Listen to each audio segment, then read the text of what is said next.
Hello, happy weekend সবাইকে। তো Saturday literally আমি সকালে থেকে উঠে কিছু কাজ করিনি, জাস্ট ল্যাদ খাচ্ছি। আজকে ঠিকঠাক করে ব্রেকফাস্টও ইনফ্যাক্ট হয়নি। কেন না, সকালবেলায় উঠে যখন চা বানাতে যাচ্ছি দুধটা গেল কেটে। আমার ফ্রেন্ডটা তো অফিস চলে গেছে। অ্যান্ড এই উইকেন্ডটা না অনেক লং, লাইক গুড ফ্রাইডে, তারপর হচ্ছে স্যাটারডে সানডে। তো সবাই অনেক জায়গায় অনেকে ঘুরতে চলে গেছে, বাট স্যাড লাইফ, আমি তো ঘরেই আছি। আমার ঘোরার কোনো পার্টনারও নেই, তো ঘরেই থাকতে হবে এখন। তো কী করবো এখন দেখাচ্ছি তোমাদের। কালকে তো বিরিয়ানি বানিয়েছিলাম, ওই বিরিয়ানিটা আছে, ওকেও দিয়ে দিয়েছি। আর আমি ওটাই খেয়ে নেবো অ্যান্ড টফিদেরও খেতে দিয়ে দিই। তারপর তোমাদের ভালোভাবে বিরিয়ানিটাও দেখাই। ভাবলাম কি আর দেখাবো, এটাই দেখাই কি করছি সকাল থেকে উঠে। তো এখানে আমার বিরিয়ানি রেডি, আমি গরমও করে নিলাম, খেয়ে নেবো। বহুত জোর খিদে পেয়েছে সিরিয়াসলি, টফিদেরও খাওয়া হয়ে গেছে। তো আরামসে বসে একটু খেয়ে নিই। অ্যান্ড এখনকার মতন ব্লগটা এখানে আমি করলাম।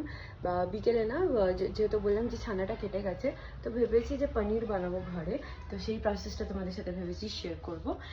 হুপ করে যে কারেন্ট থাকে জানো, কারণ এরকম ওয়েদার হলে না হঠাৎ করে কারেন্ট চলে যায়। তাই আমার ফোন সব কিছু চার্জে দিয়ে নিই আর ফটাফট গিয়ে খেয়েও নিই, খুব খিদে পেয়েছে।